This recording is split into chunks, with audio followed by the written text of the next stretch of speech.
Magandang hapon mga kapanalig. Welcome sa programang Usapang KKK, Kalusugan, Kagalingan at Kagandahan. Ako po si Ivy at kasama natin si Dr. Irene Lim.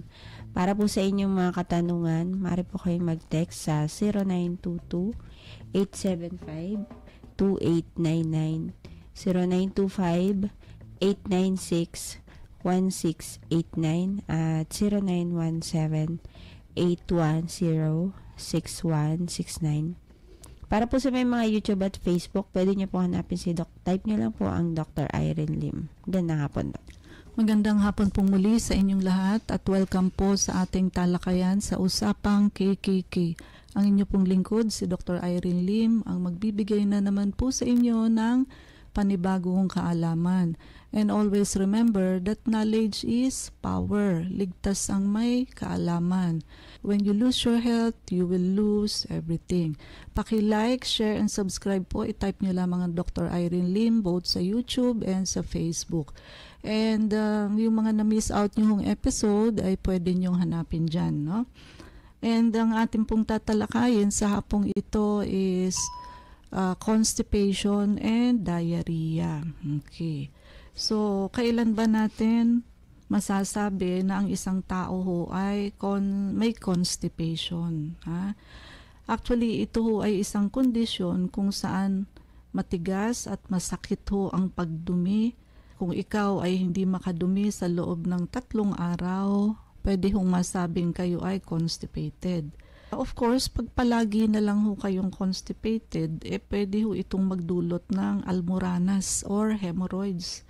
Makasasama ho ito sa may mga sakit sa puso at sa may luslos. Ang may luslos po o hernia, hindi ho pwedeng mag-strain or mag-ire. Ganun din po ang may sakit sa puso. Ganun din po ang may hemorrhoids. So, pinapayuhan ho na ang may sakit sa puso ay huwag umiri ng matagal dahil pwede ho silang ma-heart attack sa pag-i-strain ho ng matindi. Ayusin po ang diet. Kailangan maraming gulay, lalo na ho yung mga green leafy vegetable na mataas sa fiber tulad ho ng kangkong, malunggay, no? Patola. Pilitin hong kumain ng 2 tasang gulay bawat araw. Kasi minsan kakain tayo ng gulay, konti lang. So, ang advice ho, itasa. 2 tasa at least sa isang araw. And marami ho kasing fiber ang gulay. And kumain din ho ng prutas tulad ng papaya, pakwan, at peras. At kumain din ho ng 2 tasang prutas na katumbas sa isang araw. But kung kayo ho ay diabetic, then fruits is not for you. Doon na lamang ho kayo sa vegetable. Ang pwede lang ho sa inyong prutas ay mansanas at peras. Mababa lang ho ang calories niyan, no? And kaya lang ho, ang mansanas ho, medyo hindi ho siya applicable sa taong constipated. Lalo ho kasi siyang nakaka-constipate. Iba ho yung apple juice. Iba ho yung apple. Ang apple juice po, okay siya. Nakakapagpalambot pa nga ho yan ng gallstone. Pero ang apple po, kasi ando doon pa yung fiber niya, medyo nakakatigas po ng pupo yan. No? Pasintabi ho sa mga nagme-merienda. Of course, aside from fruits and vegetable, kailangan hong uminom ng maraming tubig sa isang araw. Kailangan ho malaman nyo at maabot ninyo yung daily water requirement. Kinocompute ho yan, weight in kilos times 50 divided by 250. Yung lalabas ho dyang numero ay yun yung kung ilang basong tubig ang kailangan nyo sa isang araw. Hindi ho laging 8 to 10 glasses. Depende ho yan sa timbang ninyo. Mas mabigat kayo, mas malaki kayo, mas marami ho ang water requirement ninyo.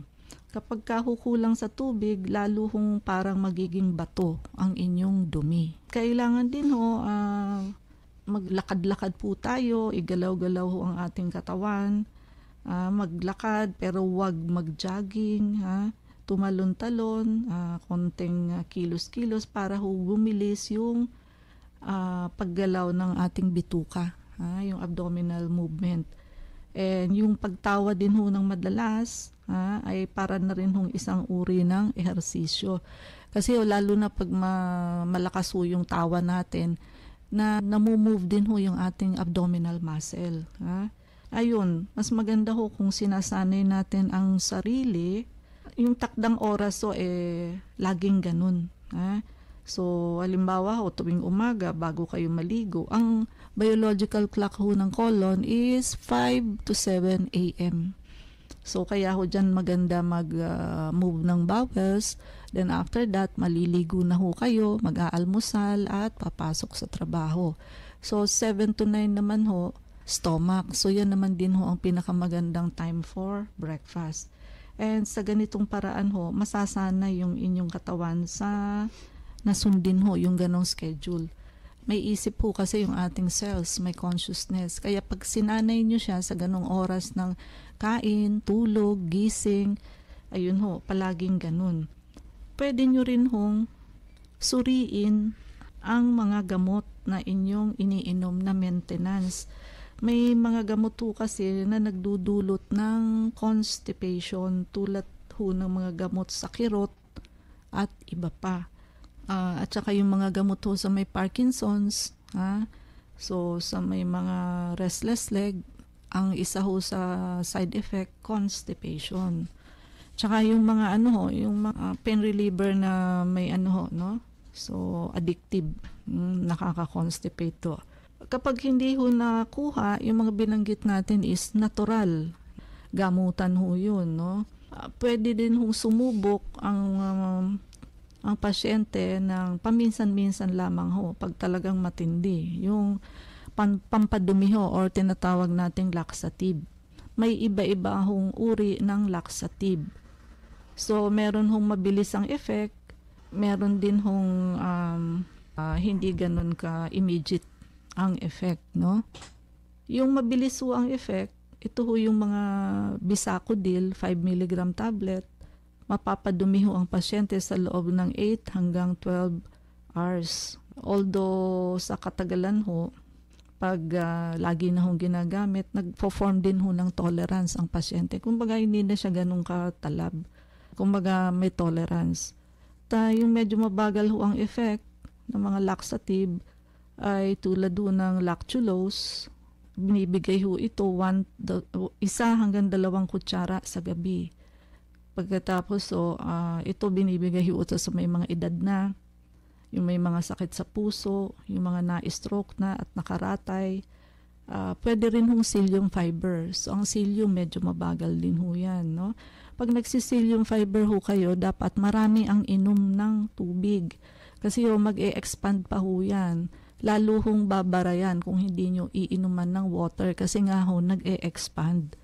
So, inahahalo ho ang isang sachet sa isang basong tubig at iniinom ho ito ng 1 o 2 beses sa maghapon.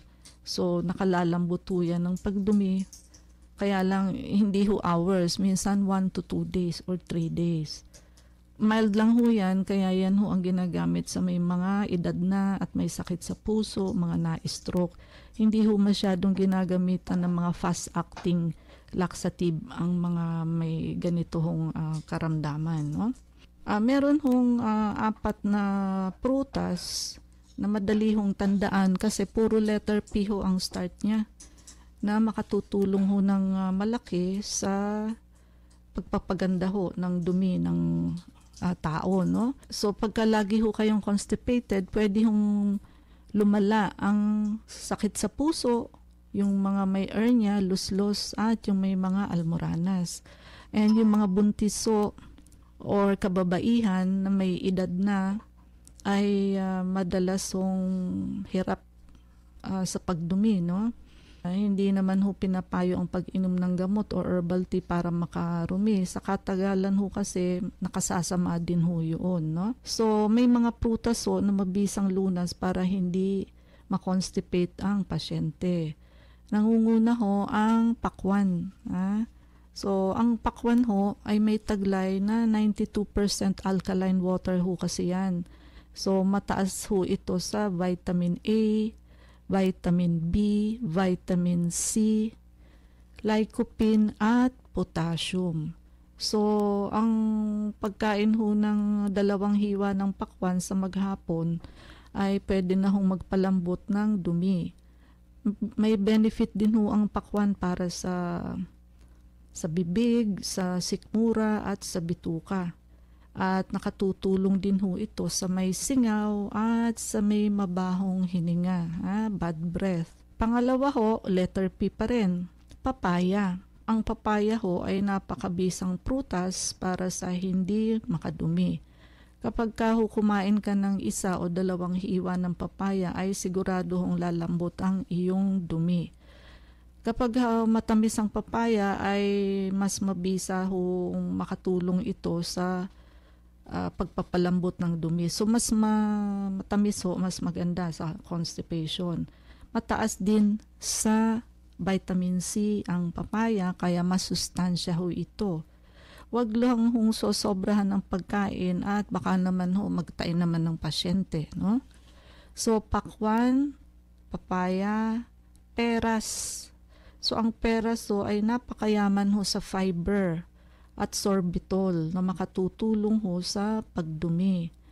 Ang fiber ho ang nagbibigay ng hugis o bulk sa ating dumi.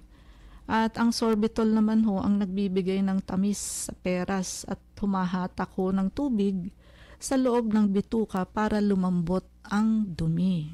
Okay? Yun nga pala, nabanggit ho yan.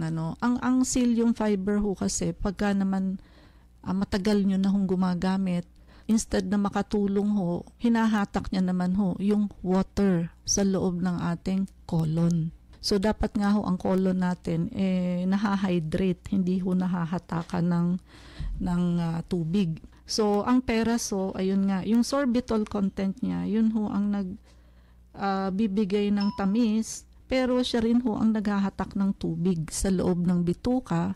So, kumbaga yung psyllium ho, nakaka-dry up ng colon, pero ito naman ho, nakaka-imbibe ng water inside the colon para ho lumambot yung dumi. Pwede hong bigyan ng peras ang mga sanggol at bata na hindi makadumi. Lamang ho, i-blender o di kaya i-juice. Ang 2 hanggang 4 na ounce ng katas ng peras ay maaaring makatulong sa pagdumi ho ng bata. The last is prunes. So, ulitin natin, pakwan, papaya, peras, and prunes. So, sa Pilipinas, makakabili tayo ng prune juice at dried prunes sa mga supermarket. Ang prunes ay matagal ng lunas para sa constipation. Tulad ho ng peras, may taglay na fiber, sorbitol, at antioxidant ang prunes.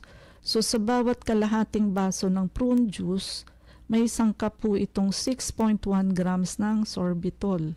Dahilan ho dito, napapalambot ng prunes ang fecal matter. And ayon ho sa mga eksperto, may tulong din ho ang prunes sa buto at sa pag-iwas sa osteoporosis. So may benefit hong nakukuha ang ating mga buto sa prunes. Kaya tandaan ho natin ang 4 na prutas na nabanggit natin para maiwasan ho ang pagtitibi. At lalong maging malusog ang katawan. Now, kung dito ho sa mga binanggit nating pagkain, sugulay, prutas, water, tapos kung lalo na gumamit na ng mga fast-acting and slow-acting laxatives, hindi pa rin ho nagkaroon ng cure. Ibang problema na ho yan. There must be something that is obstructing our colon. So pagka ho ganun, pwede hong may gallstone kayo. Pag may gallstone ho kasi, yung bile ay hindi ho nakakapasok doon sa duodenum, no? Hindi ho makakapasok sa large intestine. So pag nabarahan ho yung isang duct doon, no? Kaya ho minsan ang kulay ng stool ng pasyente grayish, wala hong yellowish brown. Kasi ho, ang yellowish brown galing ho sa bile. So, acolic stool lang labas.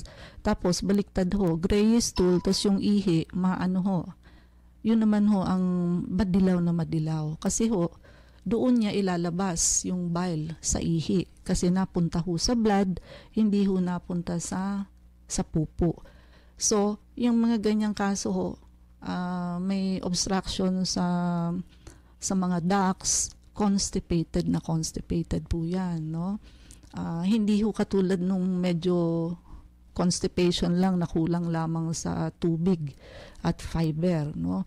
O di kaya naman ho, yung mga bukol sa colon, basta ho, ang punto ho dito, kung ginawa nyo na ho, dinamihan nyo na yung gulay ninyo, prutas ninyo, tubig ninyo, nag-e-exercise kayo, nagkakaroon naman ho ng madalas kayong tumawa, so na-exercise rin ho yung abdominal muscles ninyo, wala pa rin. Kailangan na ho ng diagnostic something, no, para ho ma-diagnose what is wrong, what is inside. And again, kalimutan kong sabihin, ang parasite ho can cause constipation. Ang marami hong bulati, mahirap hong dumami yan. Lalo na ho, syempre, kung bolus na sila o marami, ayun ho, nakaka-constipate yan. Sila mismo ho, nakakabara, or may nagpo-form ho kasi yan ng sapot pagka marami na ho sila, para ho protection din nila na hindi sila agad-agad tamaan ng kung anong gamot na iinumin natin. So may ganun po. May mga pasyente hong nilalabasan yan. Pasintabi ho sa nagmimerienda, no? So meron ho mga pasyente kaming na-detox na, nauuna hong lalabas yung parang sapot na yan. Then saka ho lalabas yung sobrang foul smelling ho na stool. Nababalot niya ho kasi yun. Pag yun ho, nabutas yung parang sapot na yun, ayun ho, ang complaint ng pasyente is what? Kung ikaw daw ang susunod na papasok doon sa CR, hindi nyo ho makakayang pumasok sa sobrang foul smell. Ito ho ang word na binibitiwan ng iba-ibang pasyente na hindi naman ho nagkausap-usap at magkakaibang panahon. Para daw hong bulok na imbornal. Imagine din mo, imbornal na bulok pa. Pareho-pareho ho sila ng sinabi, yan daw ho ang amoy. Yan ho yung mga nagpupuna ng may sapot. No? So, mga bolus na ho yan. Yan ho, sigurado, constipated ho yan. No? And, okay, diarrhea. Sa pagtatae naman ho, so dumarami ho minsan ang kaso ng pagtatae, dulot ho ng tag-init at climate change. And para ho maiwasan natin ang pagtatae, number 1 ho, siguraduhin malinis ang iniinom na tubig.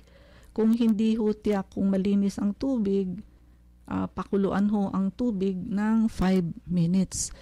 Pero mas maganda ho kung bibili na lang kayo ng tubig na filtered na ho, no?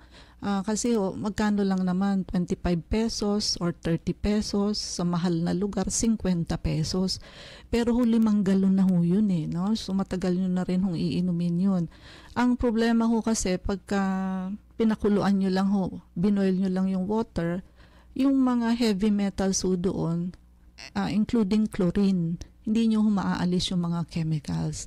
And hindi rin ho lahat ng mikrobyo mapapatay ninyo sa boiling point of 100 degrees centigrade. There are some eggs of parasite na buhay ho above 100 degrees centigrade. So hindi ho safe. Kaya ho, bumili na lang ho kayo ng filtered water or purified water kasi dumaan ho yan sa ilang series ng filtration, osmosis, ultraviolet and others, no? But try to check also yung binibilhan ninyo kung malinis. Why? Minsan ho, may mga water refilling station ho na marumi na rin ho yung filter. Hindi pa rin ho sila nakakabili. Kasi mas hygienic po yung sarili nyong filter kesa ho bumibili kayo, akala nyo malinis. Yun ho pala, marumi na rin yung filter nila, bili kayo ng bili ng tubig, di ba? Minsan lang naman kayong gagastos, pero importante ho kasi ang water. Hindi ho yan. Isa ho sa pagiging healthy natin, yung makainom tayo ng tamang tubig. Tubig pa lang ho natin, antioxidant na, smaller molecule na, alkaline na ho, ay malaking bagay ho, no? And yung mga pagkain ho, takpan para hindi dapuan ng langaw at ipis. So ito pa ho, may mga kusina ho na wala silang lagayan ng pinggan, kutsara at baso. Hinugasan nga ho ng gabi, open lang ho yung kanilang lagayan ng mga kubyertos, dinapuan na po ng ipis at langaw at kung ano pa hong daga sa gabi. Tapos so kukuhanin sa umaga, kakain. So pagka ganun ho, huwag kayong kakain nang hindi nyo sinabon uli. Or pinakamura hong paraan, kung wala kayong mga lagayan na nakasaradong, balutin nyo ho ng plastic. Yung malinis hong plastic, yung garbage bag na puti. No, bili ho kayo ng ilang rolyo, tapos pagkakasama, pinggan, sama-sama pinggan, balutin nyo ng plastic, sama-sama yung spoon and fork, sama-sama yung mga baso, kahit hindi nyo ho kailangan ng mamahaling lagayan. Mas safe pa ho yun na kung nabutas alam mo, dinaga, alam nyo hong may nakialam na mabait, no? Pero ipis, hindi makakapasok. May mga tao ho kasing todo bali lang sa ganyan, no? Hindi nyo ho alam kumakain na kayo ng marumi. And of course, maghuhugas ho ng kamay bago magluto at bago din kumain. So kahit na ho hindi nyo hahawakan yung pagkain, nakakubyertos, kailangan hong maghugas ng kamay. And pagka nagtain na ho ang pasyente, una nyo hong aagapan is what? Dehydration. Yun ho muna. Kung bata, pinaiinom ho yan ng Pedialyte. Kung matanda ho, Oresol, or marami hong iba.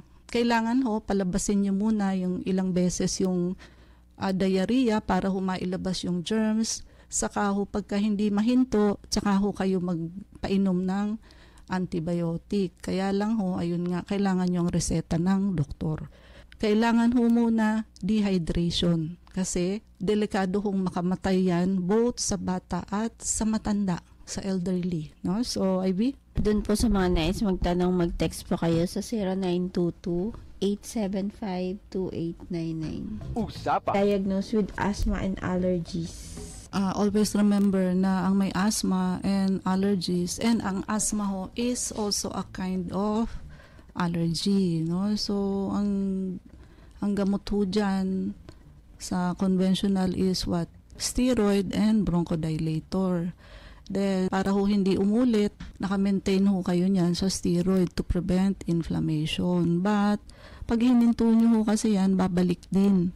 So kailangan ho yung root cause ang ina-address dyan. So sa asthma ho, eggs ng ascaris, which is a kind of roundworm na ligaw ho sa lungs ninyo, kaya ho yun, nai-irritate nun yung lining ng airway ninyo, nagko-constrict ho, sumisikip, kaya hindi makahinga ang pasyente. Kailangan ho yung mother parasite sa tiyan, mapatay, plus pati ho yung mga itlog ng bulati sa baga. Unless magawa ho yan, hindi ho mawawala ang hika. So, and at the same time, hydration. So, same thing with allergies, ganun din po. Kailangan ho, detoxification and blood cleansing program pa rin ho ang magiging treatment dyan kasi yung detox program may anti-parasite ho yun. So mamamatay yung mother parasite plus yung blood cleansing ho, mapapatay yung eggs, maaabot ho yung baga nung fluid plus mawawash out ho yung mga eggs. So in that way ho, ma-address ho ang root cause ng asthma. Mag-goodbye ho talaga kayo sa asthma. Hindi ho yung naka-maintenance lang kayo. May cure po dyan. But kailangan nyo hong pumunta sa amin. No? So walang tayong oras. Mangyari po lamang na kayo magpalista kung kayo yung magpapacheck up. So Unit 1101, Clinica Medica 101, Centuria Medical Makati, Salamanca Street Corner, Kalayaan Avenue, Makati City.